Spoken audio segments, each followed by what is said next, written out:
Você já pensou na existência de uma criatura sem alma? De um ser humano que pode andar por aí, ele não tem a célula, ele não tem a essência espiritual, não tem a essência de Deus dentro dele, que é a alma? Então hoje eu vou trazer para vocês a lenda do Golem, que para muitas pessoas não é apenas uma lenda, tá? Eu já me deparei com duas tradições que falam sobre o Golem. Eu já vi o Golem sendo retratado na versão da Kabbalah, e já vi o Golem sendo retratado também em algumas sociedades secretas ou cultistas, tá? Então existem duas versões diferentes para esse ser que é o Golem, e eu vou trazer aqui para vocês as duas versões. Então eu vou começar com a versão mais pesada, que é a versão do ocultismo, a versão das seitas mesmo, onde existe essa prática do ritual Golem. E nesse ritual, o homem ele vai invocar para si uma entidade do anticristo, enquanto a mulher que faz parte desse ritual invoca para si a entidade daquela prostituta que é citada no livro de Apocalipse. E esses dois eles vão ter um ritual que vai envolver atos de relações, vocês entendem o que eu quero dizer aqui, e desse ato, se feito com sucesso, se feito com as duas entidades, vai gerar um fruto, vai gerar uma criança, vai gerar uma gravidez. Essa gravidez vai formar uma criança por si só, feita de carne e osso, mas que não tem a essência da alma. Então, existe sim esse conceito, existe esse tipo de feitiço descrito nos livros de ocultismo. Essa prática ela existe, ela já aconteceu várias vezes, acontece até hoje. E basta você acreditar se realmente nasce apenas uma criança ou se nasce uma criança sem alma. Comenta aí o que você acha, nasce uma criança normal ou nasce uma criança realmente sem alma, só o corpo mesmo ali. E o objetivo disso seria você colocar pessoas no alto escalão da sociedade, pessoas que não têm nada a perder, pessoas que já são programadas para trabalhar em prol da non, independente do que vai acontecer, porque é uma pessoa que tem uma noção totalmente diferente da vida e do certo e do errado. Um ser humano que não teria acesso a Deus, não teria acesso a algum tipo de salvação, seria algo mais semelhante a um animal, porque seria um ser que não tem a essência da alma, não tem a essência do livre-arbítrio. Vai ser alguém ali que vai ser criado para uma certa missão, ele vai crescer, ele vai viver, ele vai morrer cumprindo aquela missão que ele tem ali. Um ser, na verdade uma entidade. Esse corpo vazio, esse corpo sem alma, seria um receptáculo então para qualquer entidade obscura poder entrar e viver naquele corpo e atuar naquele corpo. Basicamente você seria um avatar, é o corpo de um avatar para ser usado. Essa é a versão ocultista, tá? Esse ato do Golem é mostrado também no filme O Código da Vinci. Logo no começo do filme, a menina ela fraga, né, aquele vô dela que é ocultista. É engraçado que ela é descendente de Jesus no filme, né? Além dessa blasfêmia, o vô dela é ocultista e ela provavelmente é um Golem também. E logo no começo do filme ela fraga, né, aquele vô dela fazendo o ritual aí do Golem. Agora um caso real. Jack Pearson trabalhou para a NASA. Ele era satanista, seguidor de Aleister Crowley. Ele falava que tudo que a NASA fazia eram projetos religiosos ocultistas e ele ajudou também a desenvolver foguetes e essa coisa aí que eu não posso nem falar o nome que rolou na segunda G, vou falar melhor no final do vídeo. Mas ele estaria envolvido também com esse tipo de prática. Antes de eu falar com vocês sobre a versão da Kabbalah judaica, eu quero contar para vocês um detalhe que eu não vou poder falar com todas as palavras, mas eu vou tentar explicar. Existe uma história de que Aleister Crowley, que eu já fiz alguns vídeos sobre ele, é o maior satanista que já existiu, que já trouxe muita coisa ruim, ele dizia ser a besta 666, e ele disse que traria a nova ordem mundial para o mundo, ele realmente trouxe. Esse cara, ele fazia esse tipo de ritual. E ele teve uma situação aí que ele teve relação com pessoas da família Bush. E dizem que o Bush pai e o Bush filho poderiam ser frutos desse tipo de situação, porque essas duas famílias se uniam para fazer essas práticas. E é muito obscuro que uma família presidenciável como essa tenha suas relações no passado com a família de Aleister Crowley.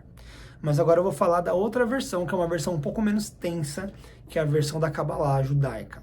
Tá? Na Kabbalah, eles falam que existe sim uma criatura Golem, mas diferente dessa outra que é feito realmente por humanos, em relações, essa não, essa é feita de barro, tá? Seria você moldar o barro e através de palavras do nome de Deus você dá vida para o barro.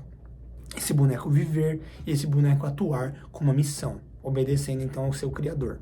Parece bizarro, mas é um rabino que diz que já fez isso e que esse Golem existe até hoje. Tudo isso começou no século XVI em Praga, quando então o povo judeu estava sendo muito perseguido, estava muito complicada a vida para eles ali naquele lugar.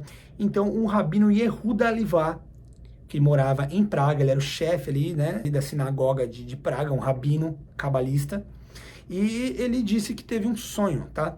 E nessa que ele teve um sonho, ele sentiu que esse sonho era uma revelação, era uma autorização de Deus, o Criador, para que ele pudesse fazer então um golem para proteger o povo de tudo aquilo que eles estavam sofrendo naquele momento. Estavam sendo acusados do consumo de sangue, né?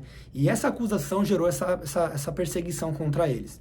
Eles não tinham o que fazer, ninguém acreditava neles, eles não tinham quem protegesse eles, então esse Rabino Yehudá, ele teve a ideia, através de um sonho, de executar essa ação, de criar então o famoso golem. Ele sonhou com letras e disse que a tradução das letras em hebraico falava, crie um golem. Então, assim, o sopro da vida é dado por Deus, é meio estranho para mim imaginar a criação de um monstro de barro, mas dentro desse universo, assim, tudo meio que possível, é meio complicado eu dizer se eu acredito ou não, tá? Tô trazendo a informação para vocês, eu quero que vocês comentem aí, vamos somar conhecimento, vamos chegar às conclusões aí nos comentários. Mas, enfim, né? Qual é a lógica dessa criação? O mundo foi feito por 10 dizeres de Deus, tá? Se você pegar a Bíblia ali, você vai ver que Deus diz 10 vezes, haja, haja, haja. Então a palavra haja e a força da palavra criava o mundo, tá? Então, na Kabbalah, as palavras têm poder. E a palavra ela tem a função de criar. A palavra ela é um dom de Deus.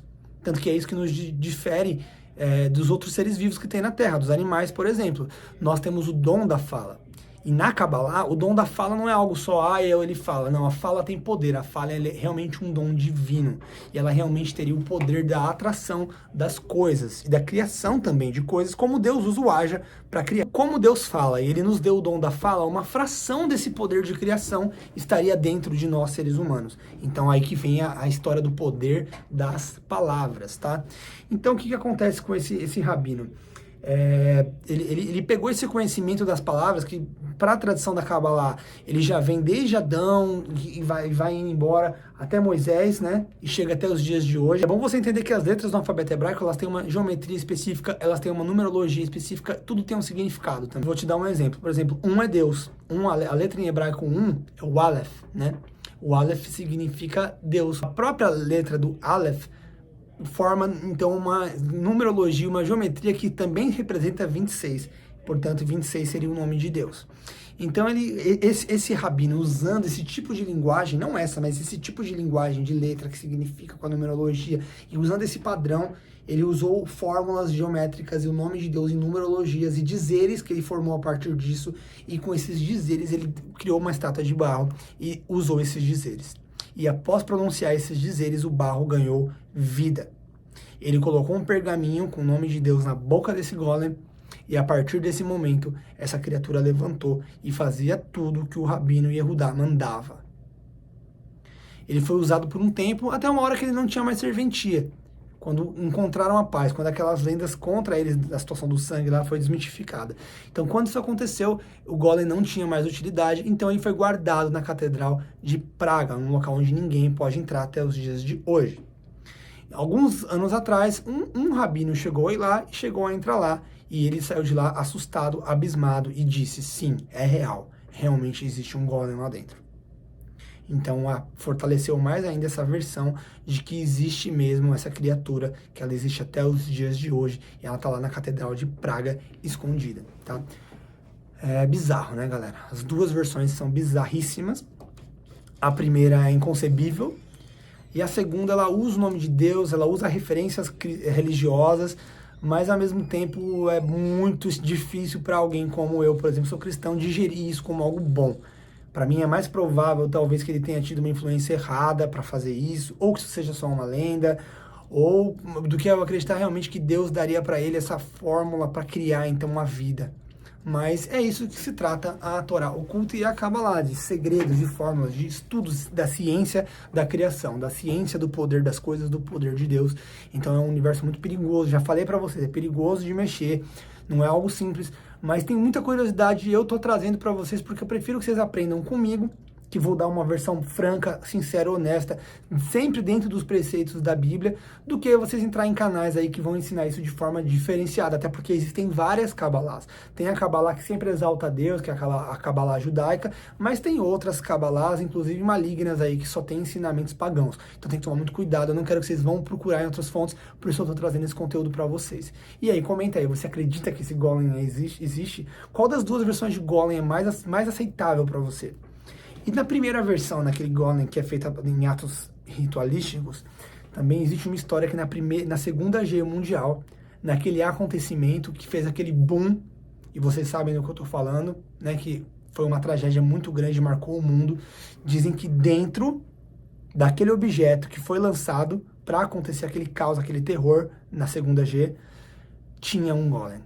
Que aquilo era um ritual no qual eles colocaram um bebê lá dentro, e ele foi lançado no avião, né, para que pudessem, então, espalhar aquele espírito que estava, aquela entidade que já tinha se apostado daquele bebê no mundo e libertar, então, algum espírito.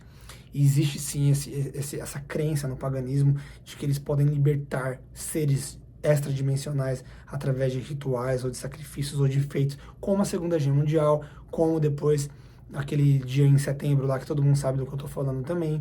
Então, galera, é comum para esses caras que, do lado mal da coisa, trabalhar com esse tipo de linguagem, trabalhar com esse tipo de ato bizarro e acreditar que tudo isso pode trazer a nova ordem mundial para o nosso meio. Nesse aspecto eu acredito sim, sabe? Existe muita gente do mal trabalhando pro mal e o mundo não tá como tá por mera coincidência, não é a pura maldade, malícia humana, não. Tem muita influência humana, da vaidade humana, mas também tem muita influência vamos chamar de extradimensional, uma influência espiritual, uma influência maligna também, que acaba governando e lidando com essas pessoas. Então, qual versão Golem você acredita mais? Na versão do ocultismo ou na versão da Kabbalah? Ou será que as duas são reais? Então comenta aí, eu quero ver a opinião de vocês. Espero que vocês tenham gostado do vídeo, deixa seu like, se inscreve no canal e até a próxima. Valeu, pessoal!